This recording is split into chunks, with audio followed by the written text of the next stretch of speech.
Oke, jadi selama kurang lebih seminggu ke belakang, gue lagi nyobain salah satu monitor terbaru dari MSI yang 27 inci dengan resolusi 2K, panelnya QD OLED, dan refresh rate-nya udah 280 Hz cuy. Bisa dibilang ini monitor terbaik yang pernah gue cobain selama ini ya. Dan mungkin di video ini gue mau jelasin kenapa upgrade ke monitor OLED yang refresh rate-nya tinggi itu bisa jadi upgrade yang worth it banget. Terutama kalau kalian itu suka main game yang kompetitif atau kalian kerja di bidang yang kreatif. Jadi ini monitor MSI yang seri MAG272 QPW X28, which is versi warna putih dari yang seri MAG272 QP, dan X28 di namanya menandakan refresh rate dia yang udah 280 Hz. Nah, sebenarnya positioning monitor yang lagi gua pakai ini tuh agak unik ya, karena dia itu ada di tengah-tengah antara dua monitor yang lagi populer banget sekarang. Dia itu basically ada di tengah-tengah 273 QPX24 dan 272 QPX50. Dua monitor OLED MSI yang lagi populer banget dibahas sama YouTuber-YouTuber lain karena price tag dan benefit yang dikasih sama MSI kalau beli monitor OLED mereka itu nggak nanggung-nanggung. Nah, mungkin karena si X28 ini posisinya ada di tengah-tengah, jadi MSI memutuskan untuk ya udah bikin aja yang versi warna putihnya. Supaya mungkin ada selling point yang agak beda, karena kan memang yang X24 sama yang X50 itu warna hitam semua. Jadi buat kalian yang tema setupnya itu full putih, atau emang lagi nyari monitor warna putih aja, dan kalian mau mata kalian itu dimanjain banget, gue bisa banget sih rekomenin monitor ini. Dari mulai desainnya yang terlepas dia itu seri gamingnya MSI, kalau kita abaikan bentuk base kakinya yang emang agak agresif, dia kelihatan sleek banget ya. Bahkan bisa kalian lihat di sini kalau bagian panelnya tuh tipis banget cuy.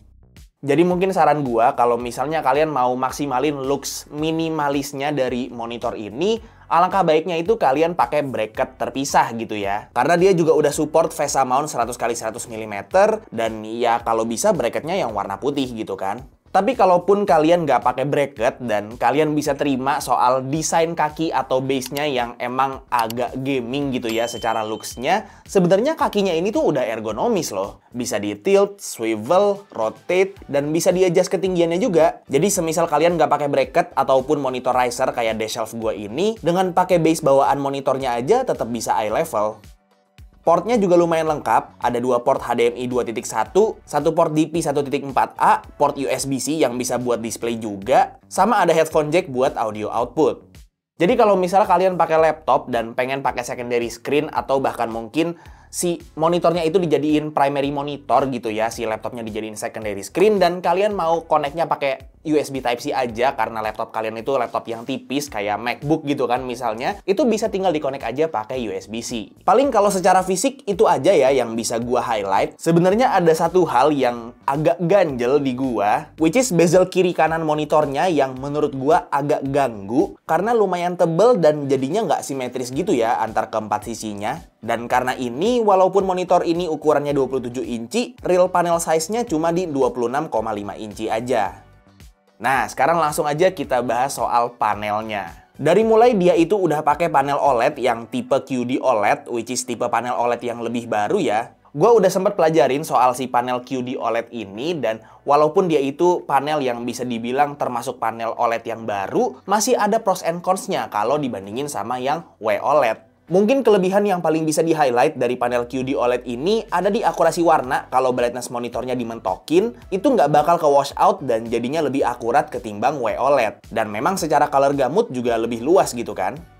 Tapi kelemahannya itu ada di kalau misalnya di ruangan kalian itu ada overhead lighting atau ya cahaya dari atas, atau ya misalnya lampu dari ruangan atau kayak gini ya ada light bar atau semacam light bar kayak gini, itu bakal ngaruh ke warna itemnya yang jadi agak terang gitu dan malah lebih ke arah ungu magenta gitu ya. Jadi mungkin best case scenario kalian pakai monitor atau layar QD OLED in general itu kalau bisa di ruangan yang lebih gelap. Atau kalau bisa minimal jangan pakai light bar monitor gitu. Apalagi salah satu keunggulan mutlak panel OLED itu kan di warna hitam yang dalam banget gitu kan.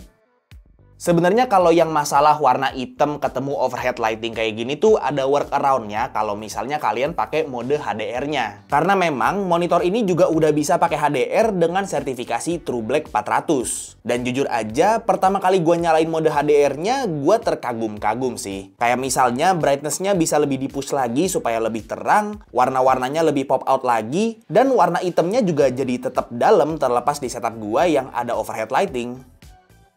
Tapi ternyata gue menemukan ada satu kelemahan ketika gue lagi nyalain si mode HDR-nya di monitor ini. Dimana kalau misalnya gue coba screen recording pakai OBS, for some reason warnanya jadi kacau gitu cuy. Tapi sebenarnya ini masalah yang niche banget ya, alias bukan masalah yang bakal jadi masalah universal. Jadi ya sekedar info aja. Balik lagi soal warna, sorry banget tapi sampai sekarang gue masih belum punya alat kalibrasi warna monitor. Jadi gue nggak bisa tarik data warnanya sendiri. Tapi yang namanya panel OLED dan sepenglihatan mata gue, ini warnanya udah mantep banget sih. Ditambah resolusi dia yang udah 2K, jadi secara visual udah tajem banget. Warnanya juga bener-bener vibrant dan enak dipandang, mau itu buat kerja ngedit, desain, atau buat sekedar entertainment kayak nonton film gitu. Dan kebetulan MSI ada provide data testing color mereka sendiri, kurang lebih akurasi warnanya kayak gini. Nah, untuk brightness-nya sendiri, mereka klaim kalau di monitor ini dengan settingan SDR itu di 250 nits. Tapi kalau gue lihat review YouTuber lain yang di seri X50, itu bisa tembus 300 nits cuy. Jadi kalau misalnya si X28 sama yang X50 itu beneran cuma beda di refresh rate-nya aja, harusnya secara tuningan yang lain-lain kayak misalnya warna dan brightness, itu sama aja nggak sih? Dan kalian perlu ingat kalau monitor ini udah bisa HDR, jadi brightness-nya bisa dinaikin lagi sampai terang banget. Dan kalau dari klaim MSI, max brightness-nya kalau di mode HDR di 450 nits cuy. Terang banget gila.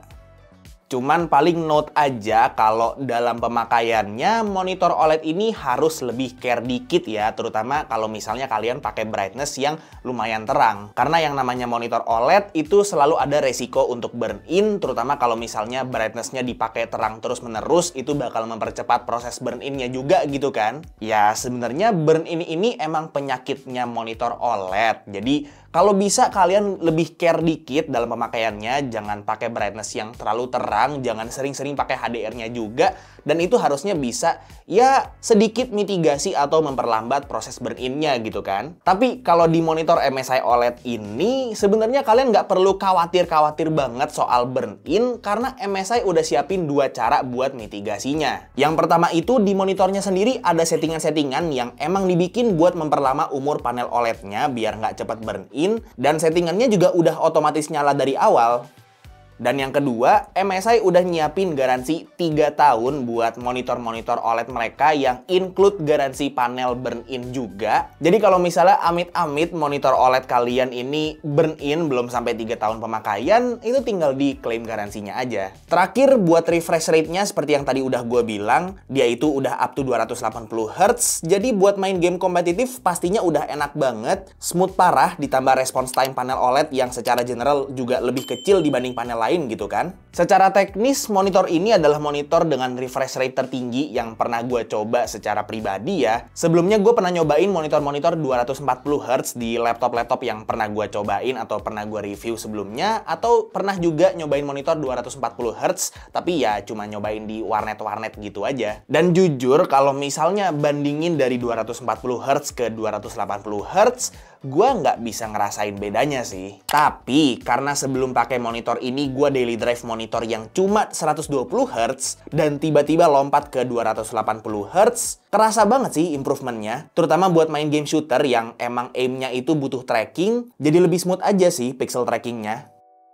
Paling inget aja buat monitor 2K 280 Hz OLED kayak gini itu pastinya agak berat buat diangkat. Jadi pastiin kalau misalnya kalian pengen pakai monitor kayak gini, ya mesin kalian juga harus mumpuni. Kebetulan gue juga abis upgrade PC, jadinya bisa ngerasain full potensial monitor ini. Gue yakin kalau misalnya gue masih pakai PC gue yang lama, yang speknya pas-pasan itu, kayaknya nggak bakal bisa deh ngangkat monitor ini. Oke, jadi untuk MSI MAG 272 QPW X28 ini harganya ada di 12.490.000.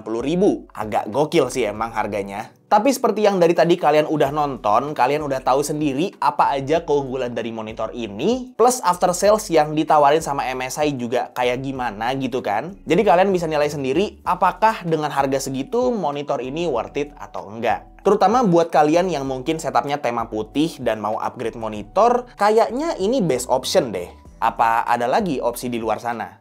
Coba komen di bawah. Kalau gue pribadi, jujur gara-gara megang monitor ini, gue juga jadi tertarik upgrade ke monitor OLED sih. Tapi kok kayaknya secara harga lebih menarik yang X24 ya? Jadi kalian jangan kaget kalau misalnya dalam beberapa minggu atau beberapa bulan ke depan itu gue ganti monitor juga jadi monitor OLED karena emang seenak itu cuy. Oke, paling segitu aja untuk review singkat gue terhadap si MSI MAG 272 QPW X28 ini. Buset, namanya panjang banget ya. Link pembeliannya udah gue taruh di deskripsi di bawah dan semoga video ini bermanfaat buat kalian semua. Like kalau kalian suka videonya, dislike kalau nggak suka, dan jangan lupa untuk subscribe supaya kalian nggak kelewatan video gue yang selanjutnya. Kita ketemu lagi di video selanjutnya. It's been by Tommy, and as always, peace out.